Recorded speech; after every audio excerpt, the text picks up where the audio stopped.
سورہ رعد کی آیت نمبر 38 سورہ رعد کا چھٹا اور آخری رکوع اور 13ویں پارے کا 12واں رکوع۔ اللہ رب العالمین نے ارشاد فرمایا وَلَقَدْ أَرْسَلْنَا رُسُلًا مِّن قَبْلِكَ، اور بے شک ہم نے آپ سے پہلے رسول بھیجے، وَجَعَلْنَا لَهُمْ أَزْوَاجًا وَذُرِّيَّةً، اور ان کے لیے بیویاں اور بچے کیے۔ اس آیت کریمہ کا شان نزول یہ ہے کہ کافروں نے سید عالم صلی اللہ علیہ وآلہ وسلم پر یہ اعتراض کیا تھا کہ وہ نکاح کرتے ہیں، اگر نبی ہوتے تو دنیا ترک کر دیتے، بیوی بچے سے کچھ واسطہ نہ رکھتے۔ اس پر یہ آیت کریمہ نازل ہوئی اور انہیں بتایا گیا کہ بیوی بچے ہونے نبوت کے منافی نہیں ہیں، یعنی یہ سوچ کہ نبی بیوی بچوں سے تعلق نہیں رکھتے، یہ سوچ بالکل غلط ہے۔ لہذا یہ اعتراض محض بیجا اور بیکار ہے، اور پہلے جو رسول آ چکے ہیں وہ بھی نکاح کرتے تھے، ان کے بھی بیویاں اور بچے تھے۔ یہاں پر ایک بات ضمناً خیال کیجئے گا کہ آج لوگ دین سے دور کیوں ہیں۔ ان کی سوچ یہ ہے کہ اگر ہم دین میں گئے تو ہمیں سب کچھ چھوڑنا ہوگا، ہم اچھا لباس نہیں پہن سکیں گے، کیونکہ دیندار آدمی اسے دنیا سے کیا لینا دینا۔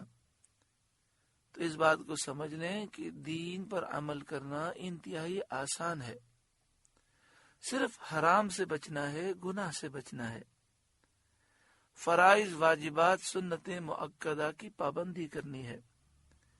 اس کے علاوہ جتنے نوافل ہو سکیں، جتنے مستحبات پر عمل کر سکیں، جتنے وظیفے پڑھ سکیں، سبحان اللہ۔ اللہ تعالیٰ کی عطا سے حلال موجود ہے اور اس سے اچھا لباس پہن سکتے ہیں، اچھا کھا سکتے ہیں، اچھے مکان میں رہ سکتے ہیں، اچھی سواری استعمال کر سکتے ہیں، تو ایسا شخص دیندار ہے، اس میں کوئی حرج نہیں ہے۔ بس غرور نہ ہو، تکبر نہ ہو، ریاکاری دکھلاوا نہ ہو، نمود و نمائش نہ ہو، مسلمانوں سے حسد کینہ بغض عداوت نہ ہو، دنیا اور مال کی ہوس حرص لالچ اور محبت نہ ہو۔ تو جب آپ نے یہ سمجھ لیا تو یہ بھی سمجھ لیں کہ بعض لوگ دیندار لوگوں سے اس لیے بھی دور ہو جاتے ہیں، کہتے ہیں یہ کیسے دیندار ہیں، کاروبار کرتے ہیں، یہ کیسے دیندار ہیں، اچھے مکان میں رہتے ہیں۔ تو دیندار ہونے کا یہ مطلب نہیں ہے کہ انسان دنیا کو چھوڑ دے۔ دیندار ہونے کا مطلب یہ ہے کہ دنیا اور مال کی ہوس حرص لالچ محبت دل میں نہ ہو اور شریعت کی پابندی کرے، دنیا کی خاطر اللہ کو ناراض نہ کرے، گناہ نہ کرے۔ آگے شاد فرمایا وَمَا كَانَ لِرَسُولٍ أَن يَأْتِيَ بِآيَةٍ إِلَّا بِإِذْنِ اللَّهِ، اور کسی رسول کا کام نہیں کہ کوئی نشانی لے آئے مگر اللہ کے حکم سے، یعنی رسول جو بھی معجزہ دکھاتے ہیں وہ اللہ کے حکم سے دکھاتے ہیں۔ لِكُلِّ أَجَلٍ کتاب، ہر وعدے کی ایک لکھت ہے، ہر وعدے کا ایک وقت مقرر ہے، اس سے مقدم اور مؤخر نہیں ہو سکتا، نہ اس سے پہلے یہ وعدہ پورا ہوگا نہ اس کے بعد تاخیر ہوگی، چاہے وہ وعدہ عذاب کا ہو یا کوئی اور وعدہ ہو۔ یمحو اللہ ما یشاء ویثبت، اللہ جو چاہے مٹاتا اور ثابت کرتا ہے۔ حضرت سعید بن جبیر اور حضرت قتادہ رضی اللہ تعالی عنہما نے اس آیت کی تفسیر میں فرمایا اللہ جن احکام کو چاہتا ہے منسوخ فرماتا ہے، جنہیں چاہتا ہے باقی رکھتا ہے۔ جیسے اسلام کی ابتدا میں بہت سے احکام دیے گئے، بہت سے حکم بیان کیے گئے، پھر وہ منسوخ ہو گئے، نئے حکم آ گئے، اور بہت سے حکم شروع سے لے کر آخر تک قائم رہے۔ حضرت سعید بن جبیر رضی اللہ تعالیٰ عنہ کا ایک قول یہ بھی ہے کہ بندوں کے گناہوں میں سے اللہ جو چاہتا ہے مغفرت فرما کر مٹا دیتا ہے، اور جو چاہتا ہے ثابت رکھتا ہے۔ حضرت اکرمہ رضی اللہ تعالیٰ عنہ کا فرمان ہے، اللہ تعالیٰ توبہ سے جس گناہ کو چاہتا ہے مٹاتا ہے، اور اس کی جگہ نیکیاں قائم فرماتا ہے۔ اس آیت کی تفسیر میں اور بھی بہت سارے اقوال ہیں۔ وَعِندَهُ أُمُّ الْكِتَابِ، اور اصل لکھا ہوا اللہ ہی کے پاس ہے، جس کو اللہ نے ازل میں لکھا، یہ علم الہی ہے۔ یا وَعِندَهُ أُمُّ الْكِتَابِ میں ام الکتاب سے مراد لوح محفوظ ہے، جس میں تمام کائنات اور عالم میں ہونے والے تمام واقعات، جملہ حوادث اور تمام اشیاء لکھی ہوئی ہیں، اور اس میں تغیر و تبدل نہیں ہوتا، اس میں تبدیلی نہیں ہوتی۔ یہاں پر اس بات کو یاد رکھیے گا کہ تقدیر کی 3 قسمیں ہوتی ہیں۔ جو تقدیر مبرم حقیقی ہے اس میں تبدیلی نہیں ہوتی، اللہ تعالی نے اٹل فیصلہ فرمایا، اس میں تبدیلی نہیں ہوتی۔ اور 2 تقدیریں ایسی ہوتی ہیں کہ ان میں سے ایک تقدیر کا تعلق یہ ہے کہ اس میں لکھا ہوتا ہے کہ اگر فلاں شخص نے یہ کام کیا تو یہ مصیبت سے بچ جائے گا، اور اگر یہ کام نہیں کیا تو یہ مصیبت آئے گی۔ مثلا فلاں دن فلاں وقت اسے اتنا بڑا حادثہ ہوگا، لیکن اللہ کی راہ میں مال خرچ کرے گا، صدقہ کرے گا تو حادثے سے بچ جائے گا۔ یہ بھی تقدیر کی ایک قسم ہے۔ اور تقدیر کی ایک قسم وہ ہوتی ہے کہ لوح محفوظ میں تو لکھا ہوتا ہے کہ یہ ہوگا، لیکن اللہ تعالی جانتا ہے کہ اگر کوئی اللہ کا خاص بندہ دعا کرے گا تو اس کی دعا و توجہ سے یہ مصیبت ٹل جائے گی۔ اسی کے متعلق حضور غوث اعظم رضی اللہ تعالیٰ عنہ فرماتے ہیں کہ میں تقدیر کو بھی بدل دیتا ہوں۔ اس سے مراد وہ تقدیر ہے۔ تو اب چونکہ ہمیں نہیں معلوم کہ یہ جو معاملات ہیں اس میں ہماری تقدیر میں کیا لکھا ہوا ہے، اس لیے ہمیں چاہیے کہ ہم اچھے سے اچھا کریں، خوب دعائیں کریں، خوب نیک اعمال کریں، خوب اللہ کی راہ میں مال خرچ کریں۔ صدقے سے بلائیں ٹلتی ہیں، مصیبتیں آفتیں ٹلتی ہیں، بیماریاں ٹلتی ہیں۔ خوب اللہ کی راہ میں مال خرچ کریں، اور اللہ کے نیک بندوں کے مزارات پر حاضری دیں، ان سے دعا کا عرض کریں۔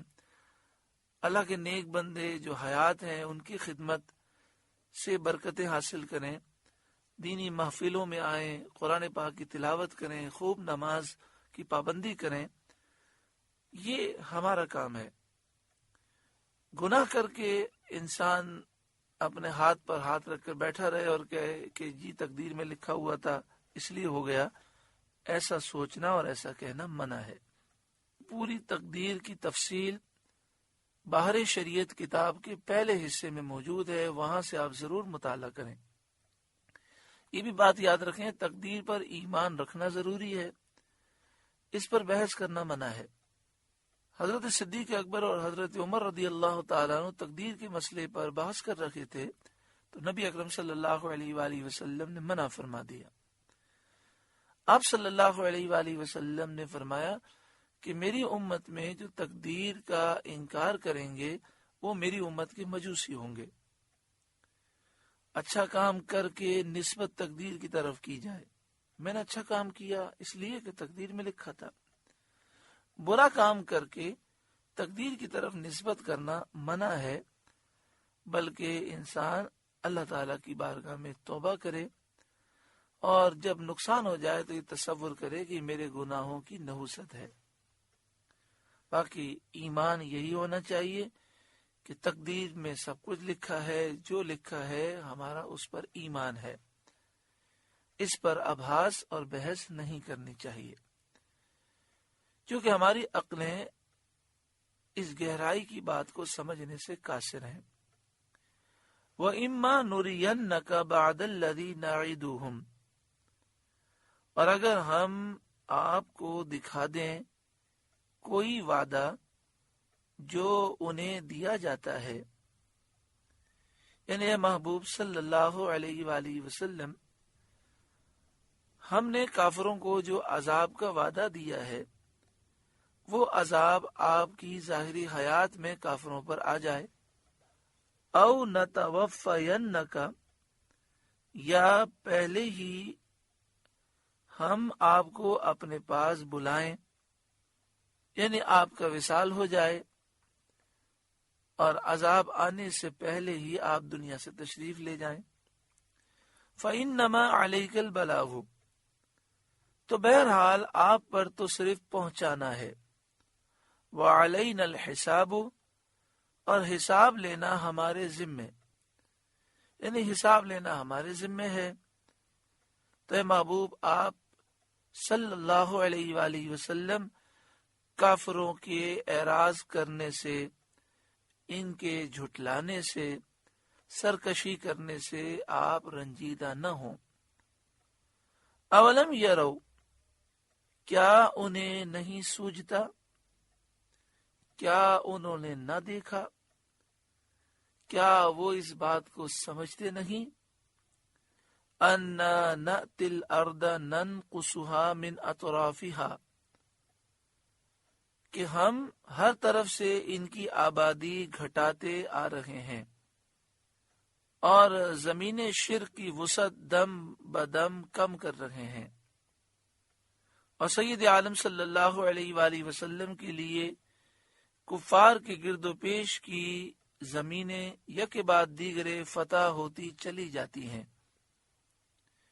اور یہ صریح دلیل ہے کہ اللہ تعالیٰ اپنے حبیب صلی اللہ علیہ وسلم کی مدد فرماتا ہے اور ان کے لشکر کو فتح مند کرتا ہے اور ان کے دین کو غلبہ دیتا ہے۔ یعنی اے محبوب، یہ جو کافر مذاق اڑا رہے ہیں، جھٹلا رہے ہیں، کیا وہ اس پر غور نہیں کرتے کہ کفر کی زمین دن بدن گھٹتی جا رہی ہے؟ مکہ شریف فتح ہوا، حنین فتح ہوا، کئی علاقے فتح ہوتے جا رہے ہیں اور اسلامی سلطنت بڑھتی جا رہی ہے اور کافر بڑی تیزی سے مسلمان ہوتے جا رہے ہیں۔ آج دنیا میں یوں تو 55 سے زائد اسلامی ممالک ہیں اور یوں مسلمانوں کی آباد 150 کروڑ یا 250 کروڑ بتائی جاتی ہے، لیکن یہ بھی ایک حقیقت ہے کہ اس وقت اسلام دنیا کا وہ واحد مذہب ہے جو بڑی تیزی سے پھیل رہا ہے۔ دنیا کی آبادی بڑی کثرت سے اسلام میں کنورٹ ہوتی جا رہی ہے۔ یہود و نصارہ، یورپ کے لوگ، امریکہ کے لوگ پریشان ہیں۔ کوئی تجزیہ کر کے کہہ رہا ہے کہ فلاں یورپ کا ملک 2050 میں مسلمانوں کی وہاں اکثریت ہو جائے گی، کیونکہ پچھلے سال اتنے مسلمان ہو گئے، اس سال اتنے مسلمان ہو گئے۔ حالانکہ بظاہر دیکھا جائے تو مسلمان انتہائی کمزور ہیں، پروپیگنڈا بھی ہے، اسلام کو بدنام کرنے کی کوششیں بھی ہیں۔ یہ سب کیوں ہو رہا ہے؟ یہ سب نبی اکرم صلی اللہ علیہ وآلہ وسلم کی برکتیں ہیں کہ اللہ تعالیٰ اپنے حبیب کی اور ان کے دین کی مدد فرماتا ہے۔ واللہ یحکم لا معقب لحکمہ، اور اللہ حکم فرماتا ہے، اس کا حکم پیچھے ڈالنے والا کوئی نہیں۔ یعنی اللہ تعالیٰ کا حکم نافذ ہے، کسی کی مجال نہیں کہ اس میں تغیر یا تبدیل کر سکے۔ جب وہ اسلام کو غلبہ دینا چاہے اور کفر کو پست کرنا اور ذلیل و رسوا کرنا چاہے تو کس کی تاب و مجال کہ اس کے حکم میں دخل دے سکے۔ وَهُوَ سَرِيعُ الْحِسَابِ، اور اسے حساب لیتے دیر نہیں لگتی۔ وَقَدْ مَكَرَ الَّذِينَ مِنْ قَبْلِهِمْ، اور ان سے پہلے لوگ فریب کر چکے ہیں، یعنی گزری ہوئی امتوں کے کفار اپنے نبیوں کے ساتھ فریب کر چکے ہیں۔ فَلِلَّهِ الْمَكْرُ جَمِيعًا، تو ساری خفیہ تدبیر کا مالک تو اللہ ہی ہے، پھر بغیر اس کی مشیت کے کسی کی کیا چل سکتی ہے؟ اور جب حقیقت یہ ہے تو مخلوق کا کیا اندیشہ؟ یعلم ما تکسب کل نفس، وہ جانتا ہے جو کچھ کوئی جان کمائے۔ ہر ایک کا کسب، ہر ایک کی کمائی اللہ کو معلوم ہے، کون اچھے کام کر رہا ہے، کون برے کام کر رہا ہے۔ اللہ کے نزدیک ہر ایک کی جزا مقرر ہے، سزا اور ثواب ہر ایک کا مقرر ہے۔ وَسَيَعْلَمُ الْكُفَّارُ لِمَنْ عُقْبَى الدَّارِ، اور عنقریب کافر جان لیں گے کسے ملتا ہے پچھلا گھر، یعنی کافر عنقریب جان لیں گے کہ راحت آرام آخرت صرف اور صرف مومنین کے لیے ہے، اور وہاں کی ذلت و رسوائی اور خواری کفار کے لیے ہے۔ وَيَقُولُ الَّذِينَ كَفَرُوا، اور کافر کہتے ہیں لَسْتَ مُرْسَلًا، تم رسول نہیں۔ قل، اے محبوب آپ فرمائیے، کفا باللہ شہیدم بینی و بینکم، اللہ گواہ کافی ہے مجھ میں اور تم میں، جس رب نے میرے ہاتھوں میں معجزات باہرہ اور آیات قاہرہ ظاہر فرما کر میرے نبی مرسل ہونے کی شہادت دی، یعنی اللہ تعالی نے مجھے روشن معجزات عطا فرمائے، ایسی نشانیاں عطا فرمائیں جو ہر ایک پر غالب ہے۔ تو ان دلائل سے اللہ تعالی نے میرے نبی مرسل ہونے کی گواہی دی۔ وَمَنْ عِنْدَهُ عِلْمُ الْكِتَابِ، اور وہ جسے کتاب کا علم ہے، یعنی اللہ کی گواہی کافی ہے، اور جو توریت انجیل زبور کے جاننے والے علماء ہیں اور وہ نبی اکرم صلی اللہ علیہ وسلم پر ایمان لائے، ان کی گواہی کافی ہے۔ الحمدللہ سورہ رعد کا 6واں رکوع مکمل ہوا، سورہ رعد مکمل ہوئی۔ اللہ تعالیٰ کا ہم شکر ادا کرتے ہیں۔ اللہ رب العالمین اس سورہ مبارکہ کے نور سے ہمارے قلوب کو روشن و منور فرمائے۔